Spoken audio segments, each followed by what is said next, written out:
As I descended a massive staircase, clutching my little B12 tablet, to see this amazing rocket, it brought up the question of who are the smartest people? Is it rocket scientists? Brain surgeons? Lionel, here's your drink. Lionel's a brain surgeon, you know. Yeah, he mentioned it. Oh, Jeff, they keep you late at the Space Centre. As always. Hand this food round. Have you met Lionel? No, hello, Lionel. So, Jeff, how do you earn a crust? I'm a scientist. I work mainly with rockets. It's pretty tough work. What do you do? Why, I don't mean to boast, but I'm a brain surgeon. Brain surgery? Not exactly rocket science, is it?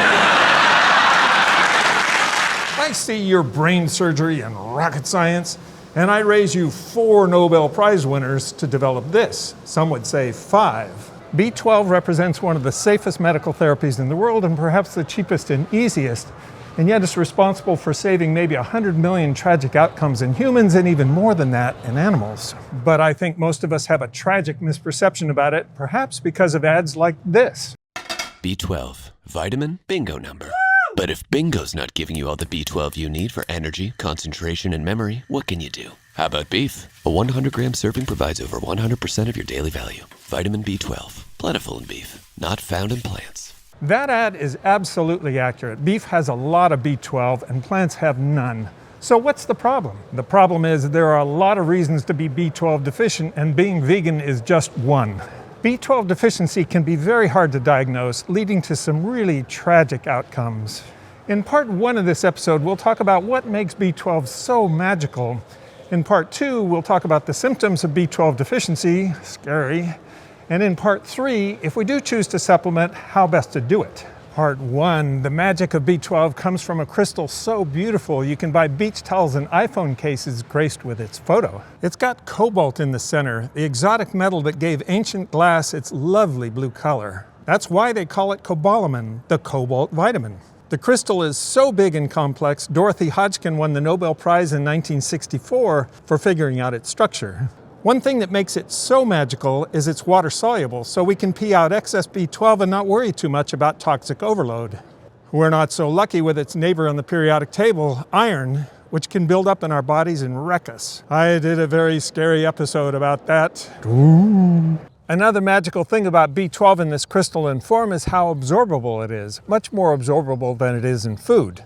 In food, it's attached to muscle, so it requires a healthy amount of stomach acid to separate it from the protein. In young and healthy people, that's usually not a problem, but if, for example, you take antacids for acid reflux, or you get old as dirt like me, your stomach acid decreases, and then it gets much harder to absorb it from food. You know, young men, like you young, you say you 14, you drop something, you just pick it up right immediately. Bam, put it in your pocket, bam, it's nothing. You get older and drop something, you look at it for a minute. You be like, yeah, no, that's gonna stay down there for a little bit. But Chris, you say, aren't you the guy who says focus on whole foods and don't depend on components and get your nutrition from whole food when you can? Yes, I'm that guy. Permission requested to carve out an exception for something indistinguishable from magic. Because there's no B12 in plants, there's a social media furor over whether that means that plant-based diets are unnatural, you have to supplement. Sometimes I think these arguments are more about emotions boiling over than science. For example, here's Chris Kresser on Joe Rogan's podcast responding to a statement in the Game Changers movie about how we get some of our B12 from supplements that were originally fed to animals. Before industrial farming, farm animals and humans could get B12 by eating traces of dirt on plant foods or by drinking water from rivers or streams. But now, because of pesticides and antibiotics and chlorine that kill the bacteria, this vitamin, even farm animals... That produces this vitamin. Yeah, that produces this vitamin, even farm animals have to be given B12 supplements. That's just all false. That's all just factually wrong. There's also zero evidence that B12 is fed to cattle. I don't know how social media personalities compare to rocket scientists and brain surgeons and Nobel Prize winners, but you have to respect their ability to amass huge audiences with emphatic statements like that about fields they're not even involved in, like agriculture. So does it get any better than this? Yes, it does. New Zealand's leading 5-in-1 Clostridial vaccine just got better. Boosted with vitamin B12, boosted for convenience. Multein B12. Here's a B12 formula with Bessie on the front that's popular among farmers. It's sometimes given to cattle under special circumstances, more commonly to lambs and piggies. If cobalt is in limited supply in pasture, B12 levels can drop within just a few days. So B12 is the backbone of all body functions, including growth, reproduction and immune defence, which need huge amounts of energy. So make your mark with Marksman.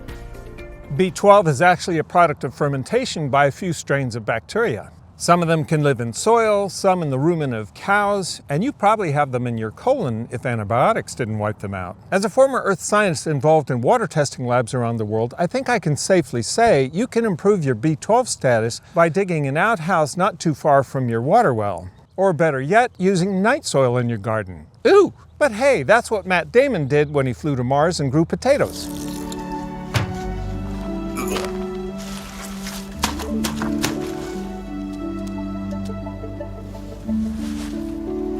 I spent 9 summers on a remote ranch where we raised pigs, horses, and cows, and we drank from shallow wells and from streams that ran through the pastures where our horses and cows were. Our toilets didn't connect to city sewage or go to sealed septic tanks. See all the practical tips I just gave you to get B12 the natural way if you want it? You're welcome. Of course, we risk getting giardia, and your mileage may vary. But at least we didn't have to eat the animals we raised to get our B12. A lot of omnivores are low on B12, but it doesn't mean their diet is unnatural. Estimates vary on how many humans are low on B12, but I was fascinated by data Wilhelmina Rietsema, a doctor in Oxford who's focused on B12, had to show about the 3 tests considered the most indicative of B12 deficiency. This is the first people how common actually B12 deficiency is, and these are 3 tests. So blue is B12, red is methylmalonic acid that Dominic was talking about, and green is homocysteine. So if you just look at the blue bars, in the younger age group, 21 to 65, it's 5%, 1 in 20 have B12 deficiency. In the 65 to 80-year-old group, it rises to 22%, and in the over 80, it's 32%. Now, with all the problems with testing, it may be a bit more, maybe a bit less, but it's a good figure to start with. Plant Chomper's comment section is filled with comments like this.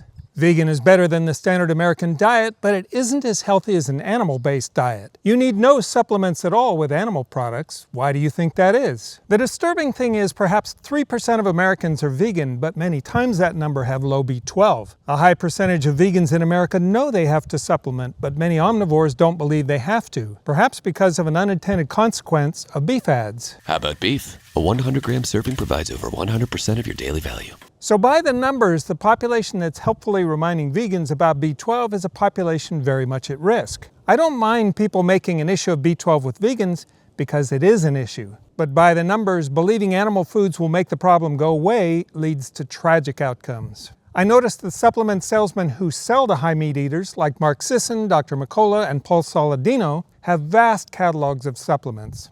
They must do a brisk business because Mark sold his company to Kraft for $200 million, and Dr. McCullough's net worth is estimated at more than $100 million. But to their credit, both Mark and Dr. McCullough add B12 to their supplements. Paul touts the B12 in his, but his supplements are unusual in that they only contain animal parts. For example, Paul's whole package, which reinforces your manhood, only contains cow testicles, liver, and blood. The Her package contains ovary, uterus, fallopian tubes, liver, and kidney. Am I wrong in thinking Paul's supplements would have the same bioavailability problems as eating meat? In the case of people who eat few plants, Mark points out they risk low folate unless they eat liver several times a week. It takes folate and B12 working together for each to do their jobs. Unfortunately, according to Mark, eating daily liver puts you at risk of vitamin A toxicity. So if I were a heavy meat eater wanting to increase my odds for getting enough B12 and folate and the other nutrients Mark says meat is deficient in, I'd take Mark's supplements and not try to complement my meat and fat diet with meat and fat as Paul is selling. Speaking of fat, I feel like I owe an apology for a fleeting offensive thought that hit me when I saw the only ingredient to Paul's weight loss pills was kidney fat. The offensive thought was snake oil. I apologize to the snakes because I realize tests confirm you have more omega-3 than salmon. I know you got a bad rap from unscrupulous salesmen in the Wild West. I couldn't find good science on kidney fat for weight loss, so I don't know anything about that. Sounds like a profitable product to sell, however, so maybe Paul can enjoy the financial success of Mark Sisson, Dr. McCullough, and Clark Stanley. Another troubling thing is those 3 tests Dr. Rietsema mentioned are not always definitive of B12 deficiency, and there are many more reasons for being B12 deficient than I mentioned. For example, taking metformin for diabetes, having Crohn's disease, or pernicious anemia, an immune condition which prevents the digestive system from absorbing B12. And that brings me to part 2, symptoms. These are a little bit mind-blowing because B12 is involved in so many things, like the making of red blood cells, the making of DNA, the making of the protective coating on your nerves, so a lot of things can go wrong. Symptoms, I won't go through all of them because that's too long. Mind, so that's memory, concentration, mood, any psychiatric symptoms, whether it's depression, anxiety, psychosis, hallucinations. Sensory, so that's feeling.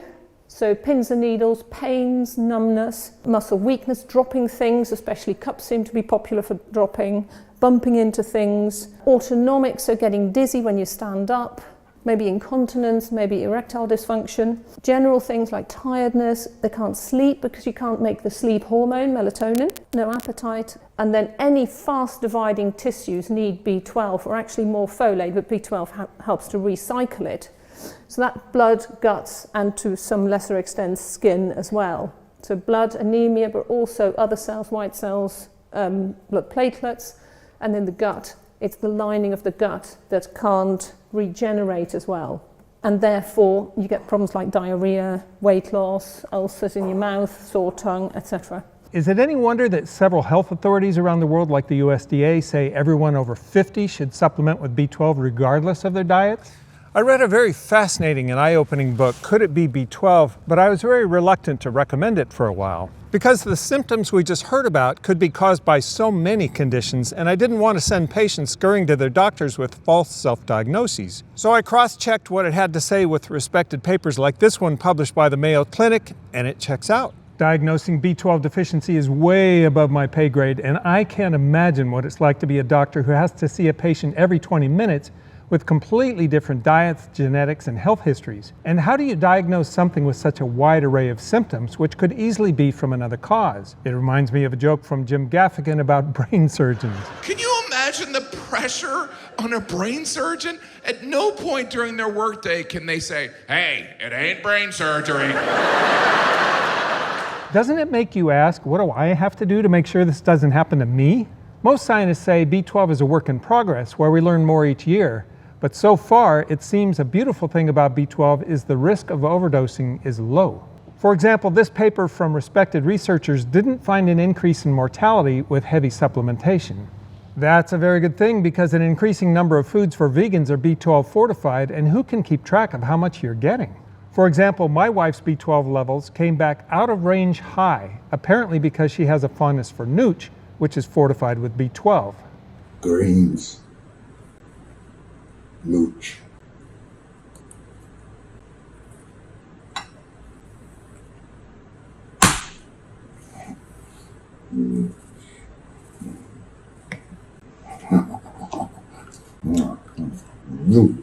I did see a disturbing paper with Walter Willett as co-author. He is usually very reliable. That indicated women who take high doses of folate and B12 together have almost 50% higher risk of hip fractures as women who moderate their doses. People who eat whole plants don't need to supplement with folate, and it cuts the risk significantly if you just dose with B12, but it didn't eliminate it. I couldn't fully understand the study because it wasn't clear to me what the form of B12 was and the frequency and size of doses. But Walter's conclusion is sensible. Megadosing vitamins when you don't have a deficiency is rarely a good idea. Dr. Des Harrington had a sensible takeaway from other papers that he studied. The reason I am getting very specific here is because the current approach of megadosing the vitamin to ensure you're getting enough and not worrying about adverse effects from high doses may not be as safe as we once thought.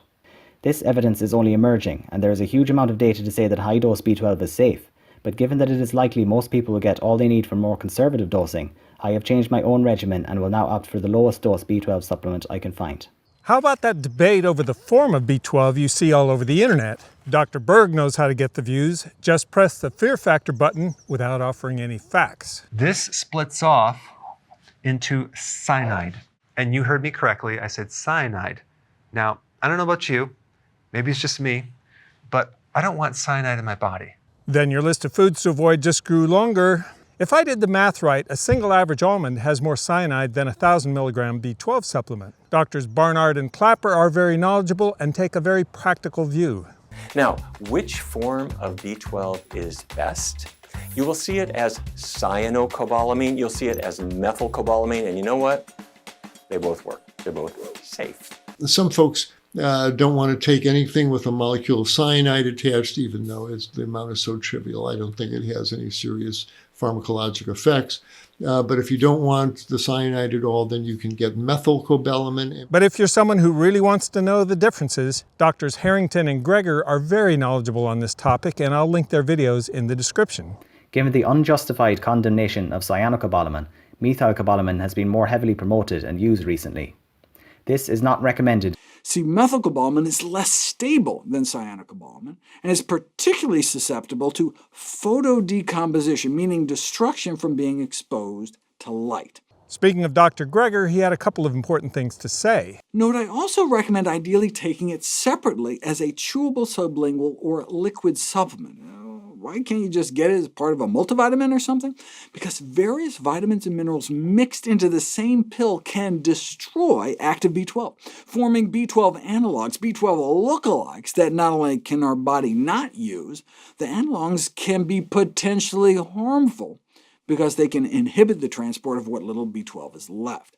That's why using multivitamins can even be counterproductive for the supplementation of vitamin B12. Having people chew a tablet of B12 and their B12 levels go up 10 times more than just simply swallowing the exact same pill. Check it out. Vegans boosted out of deficiency, chewing a B12 supplement, but nothing in those who just swallowed it whole. Maybe they had some sort of absorption problem or something? No, because then if you tell them to start chewing it instead of swallowing it whole, their levels shoot right up as well. But if there's any question, after you've been on a given preparation of vitamin B12, and this includes the fortified B12 in soy milk, after a minimum 3 months, but 6 months on a particular type of supplement, then you can get your vitamin B12 level checked and make sure that it's up over at least 600 micrograms per ml. The normal range is down to 200, but I think that's way too low. People are getting symptomatic by the time their B12 gets down to 200. But it's important to check for B12 function. If you've got enough B12, then the molecules that it detoxify, homocysteine, should be nice and low, and another one called MMA, methylmalonic acid, should be nice and low. If those guys are creeping up to the upper limit of normal or higher, then your B12 is not getting into your tissues in adequate amounts. Remember that injectable B12 I showed earlier? It's for animals, but I bought it off of Amazon for $14 and noticed that most of the reviews were about taking it as a human. Some people, like my father-in-law, who's 92, and people who have pernicious anemia, have to get their B12 from shots. So they're buying this and administering it themselves to save the $20 a shot fee. You're probably wondering where I am and why. It's the Evergreen Space and Aviation Museum in Oregon, and I just wanted to feel the things that science can do. So you think that brain surgeons are cooler than rocket science? Take one look above you and you'll find that you are absolutely wrong. Oh my freaking heckin' mustard, what even is this?